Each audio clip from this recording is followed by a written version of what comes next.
Hey everyone, it's Empress. Today I am going to touch base on Esther chapter 1, and what I got from it is I wrote it down, so hear me out. Oh, I didn't write down the scripture, I wrote down my interpretation of it. Let me clarify that. Okay, so if a man chooses to marry you and share his increase with you, do not become entitled to his money. If God has blessed them with many gifts that brings joy to him, understand that you were sent to him as a gift as well. Meaning your existence should continue to bring joy to this man, being that gifts bring joy, not sorrow. Also, if this man is respected in his group or community, do not cause him shame by causing him to lose respect in the eyes of others because of his wife or family has none for him. Gifts have receipts, and you can be replaced. If you feel like you deserve better than poor treatment, you are correct. If you are single, move on. If you are married, go before God so that He, as a parent, will chastise His son, not a gift. If the chastisement is divorce, then that is what God chose for His son, for not appreciating His gift from God, His Father. And again, this is Esther chapter 1. It is speaking about Vashti and how she was taken down from the throne. Sometimes things need to be broken down in a different way for people to understand it. And this was my way of breaking it down. I hope that it helps somebody. It definitely helped me because just some insider information. I've always been strong-minded, strong-willed, and I was with two separate relationships where ultimately I was the Vashti. Yes, it was poor treatment. It was extremely poor treatment.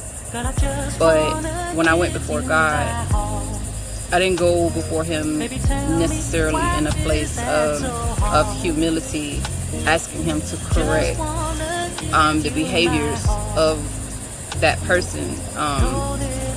It was more like complaining, and that's not the spirit you want to go to God in. You don't want to go to God about, especially if it's not your kingdom spouse and you are living in sin, you're fornicating. God ain't in that relationship anyway. So, anyways, back to what I'm talking about. I was still disrespectful as a gift. And I know some women probably feel like that's degrading to women, but if you go back to Adam and Eve, go back to Genesis, God said Adam needed somebody. The gift was to bring him a woman, So we are the gift. What you feel about that is irrelevant. You are the gift. And let's think about Christmas time. You might have seen some gifts you don't like, and you probably put it away, or you probably gave it away, or you probably kept the receipt and returned it. That's just really the facts. But the gifts that you love, you still love them. Even if you put it on the shelf, when you look at that gift, it still brings you joy. So you have to know your place as a gift. And should you be mistreated as a gift, thrown around, beat up, neglected, stuff like that,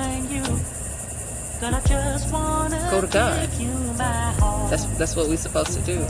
And if you're single and you're courting, then you have the option to not. That's not the person. Then move on. If you are married, you know what you got to do, and then God will clear you to leave that marriage if that's what He wants. If but that's because you went before him about his son, and he went to his son, and him and his son had some conversations. So whatever God decides is what will happen, but don't make that decision on your own. Don't try to be the judge on your own. Don't try to be the dictator on your own. Don't disrespect the man. Don't emasculate the man. That's why the world going the way it is too. Anyways, y'all be easy. Again, Empress, bless up.